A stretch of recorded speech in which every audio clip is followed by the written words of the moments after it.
Let's talk about the Kardashian girl, Jenner. What's her name? Kylie Jenner. You know, I don't talk about the Kardashians much because I don't have a whole lot of, whatever interest in them. But this is Kylie Jenner, and she stood with Israel for like a few hours, okay? A few hours on her Instagram account, saying that she was now and always standing with the people of Israel. So she did that until, oopsie, what do you know? People got a little upset. And so suddenly she took it down. She lost like 2-point-something million followers. I'm sorry, girl. Take a stand, okay? Or don't. Frankly, don't, because you're a fashion model that sells makeup or something. So just don't take a stand. We don't need to hear it. In fact, more entertainers just need to not take stands. Leave that to people who try to actually put some thought into this, okay?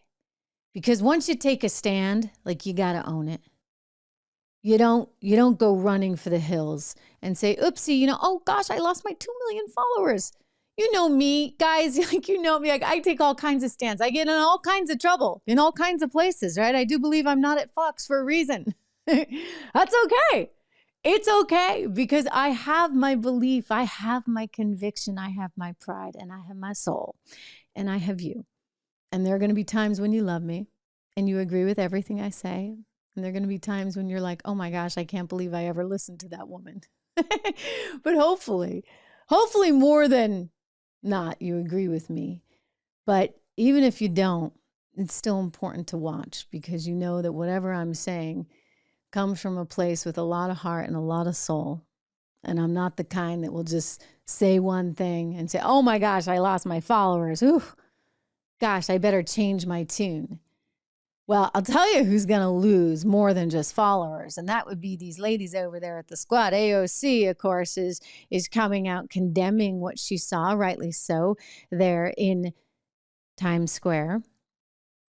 The pro-Palestine movement where people were just really, they'd make your skin crawl. You're like, who are these animals that are actually chanting about how wonderful this is, that children are being slaughtered and women raped and people being killed. The death toll now upwards of 1,000 in Israel. Who could those people possibly be? Well, AOC came out and condemned them. Rashida Tlaib, Cori Bush, none of them are doing so. Ilhan Omar, nope.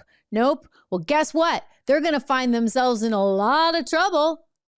And it's going to be more than 2.3 million followers that they lose. It might be more like $2.3 million because who in the Democrat Party will give these people so much as a dime? Even the White House now came out and said how despicable they are.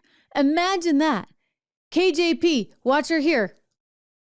What is the president's message to members of Congress who seem to be equating the Hamas terror attack with actions that were previously taken by Israel? Look, here's the thing, and which congressional members? Well, there have been some members of Congress who have called for a ceasefire, and they have not gone as far as backing the administration's call for support for Israel. So look, I've seen some of those statements this weekend, and we're going to continue to be very clear. We believe they're wrong, we believe they're repugnant, and we believe they're disgraceful. Our condemnation belongs squarely with terrorists who have brutally murdered, raped, kidnapped hundreds of Israelis.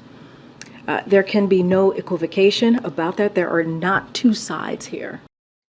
No, there are not two sides. Did you hear that, Bernie Sanders? Did you hear that, Rashida Tlaib? Did you hear that, New York Times? Did you hear that, Washington Post? Hey everyone, Trish Regan here. If you enjoyed that clip, please do me the favor of subscribing to the channel. Just hit that little subscribe button right over there. Did I do that right? Not quite, but you know where it is. Subscribe to the channel, hit the bell so that you get the alerts, and I'll see you back on the show.